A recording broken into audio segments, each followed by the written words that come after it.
How's it going, guys? Dr. Alex St.Pierre here. Today I'm going to show you one of the earliest exercises that I often give in rehabilitation of the shoulder. And we commonly refer to this as a shoulder skin slack. So you may or may not have noticed your skin moves around when you play with it. If I apply some pressure on my forearm, my skin has some movability until it doesn't. Right? So we refer to this as skin slack.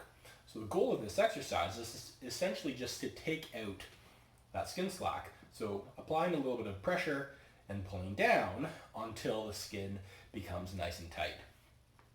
So how we can set up for this is lying on our stomach. Hands will be flat on the floor. So I'm going to relax my shoulder blades and I'm going to tuck them into my back pocket to create a little bit of depression of the shoulder blade. I'm going to grasp the floor through my palm, shoulder blades back, and I'm just going to pull forward to take that slack out of the skin and then relax. And again, pulling forward and then relax. Now you may notice that there's barely any motion at all. And that's because it doesn't take a lot of pull in order to reach the end range that our skin has. So what is this doing? Great question. I'm glad you asked.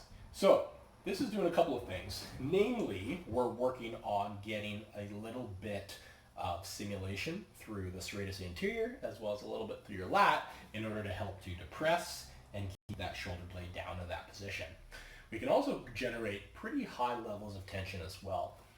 You may notice that as you're doing this, you can pull and it will create a little bit of tension, but as I ramp up and as I really start to push it, I'm now starting to experience a lot more tension in through that area to the point that it's making it a little bit more difficult for me to speak. So the really great thing about this is you can put as much or as little pressure into this as you can. Some common things that we see when done incorrectly is shrugging of the shoulders as well as getting a little bit of winging or a little bit of retraction in through the shoulder blades. So we want to discourage all those types of motion. Sitting up again. Again, you can play around with the hand and the elbow position. Initially, I like to start with the hands a little bit on the inside of the elbows. You can also have the elbows and the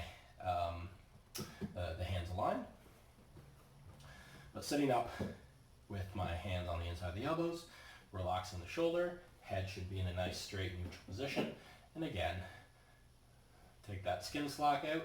It's almost like I'm trying to pull my body forward in order to generate that slack and relax. And again, pull, take that skin slack and relax. Very simple, but an incredibly effective exercise. Give it a go. Let me know how it feels.